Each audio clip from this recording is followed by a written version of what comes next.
Let's go meet the Selangor fan. Yeah. Did you enjoy your time when you were, I mean, of course, as a player, but as a manager as well? I did, yeah. As a player, it's much better. Yeah. I mean, it's much more fun, to be quite honest, you know. As a manager, it's Too stressful. Absolutely. As a player, when you finish, you go home, you can relax. Not as a manager. Thing. Play as long as you can. Play as long as you can. Robbie, Absolutely. how old were you, Robbie, when you? I was young, 32. 32. Well, we have Lukman, Hello, who's mate. waiting for us in Pullman. How are you? Nice to meet you. Hey, nice jersey, brother. Nice jersey, nice jersey. Nice to meet you. Nice to meet you too. Mem, you want to jump in over here? Yeah, No please. problem. But you miss Mehmet at Selangor? If you do, why?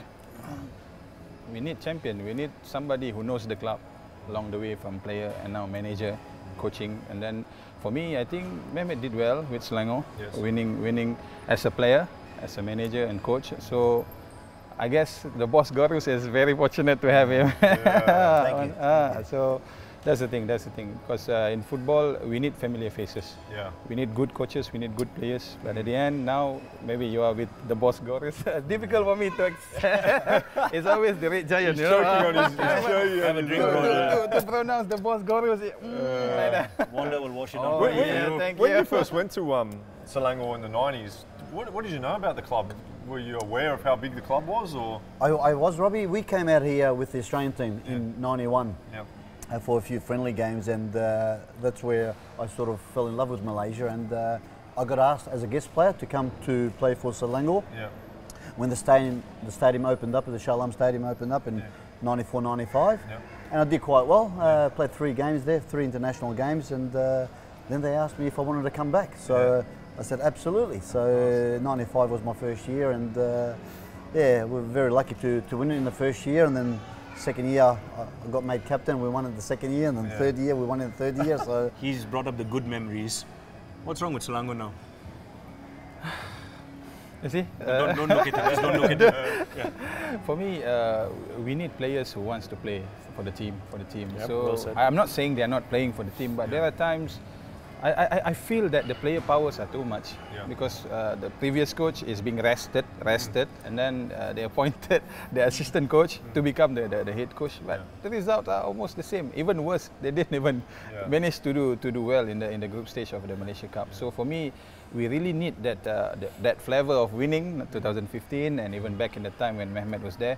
So I hope things change with RMS now in charge.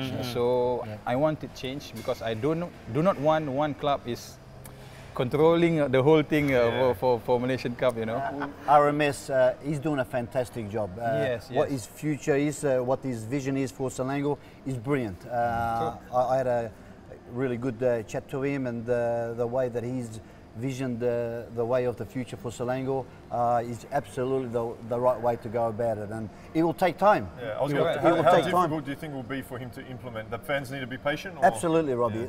You know, Selangor is the hub of football, to be quite honest. Yes, JDT, he's got the class, he's got well, they've got everything. Infrastructure. But absolutely, on and off the pitch, you know. But Selangor's got that history. Selangor's got that passion.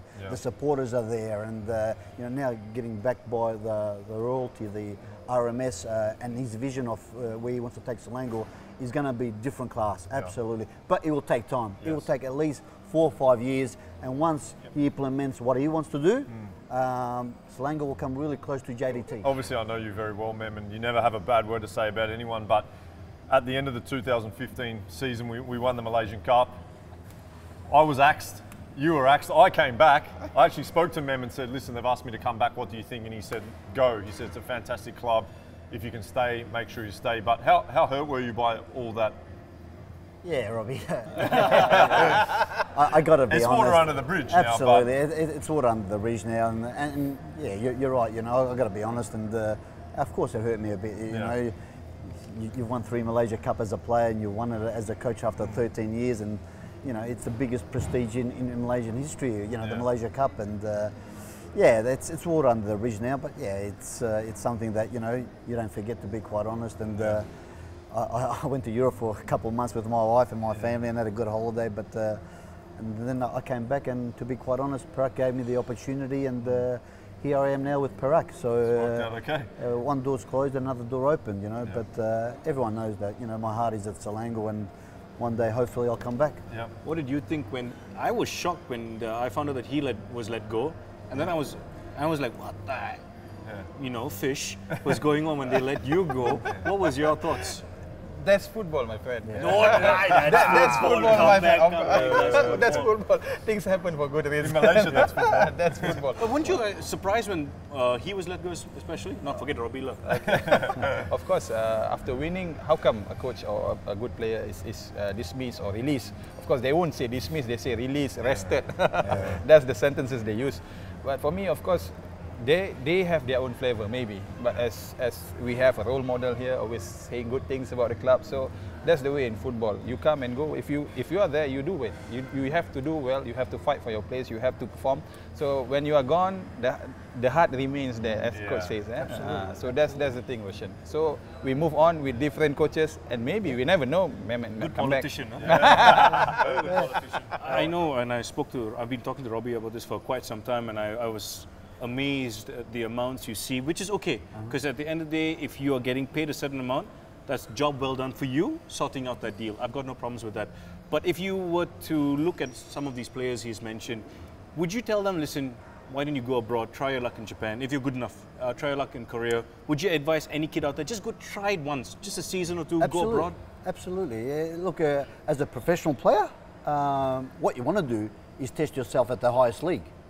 Whether it's in Thailand or whether it's in Korea, whether it's in Japan, why not? You know, and there's a lot of local players here that I think have got the talent to become professional players, but they need to get out of the comfort zone. They need to leave Malaysia. They need to go to these leagues and test themselves out. You know, not come back after 5 or 6 months that you miss your family. You know, these guys are professionals. You know.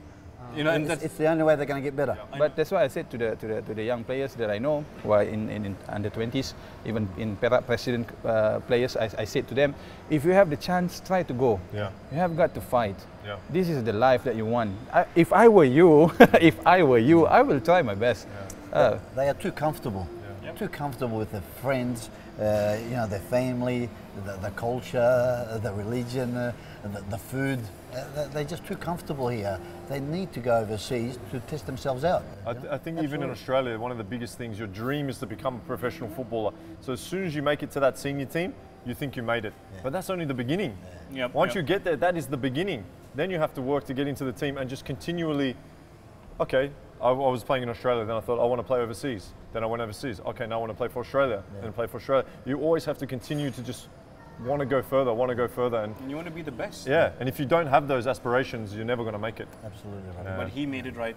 He made it on the show. Yeah, he made it onto the show, and for participating and meeting Mehmet. Wow. And then looking at a champion across. You are now a champion. Mehmet, you want to hand over the official man on the street? Yes, thank you. Sure. I'm honored and flattered. Something from the legend himself, champion. Okay, man on the street. Thank you. You're Any welcome. final words to him? Congratulations. Thank you and very I much. hope come back to Selangor. Come back to Selangor is one thing, but at least if you don't come, please break the dominance. You have done it in the Malaysian Cup, but in the league, please. Thank you. Please. It's not going to be easy. JDT is a good team, but one day I'll come back to Selangor.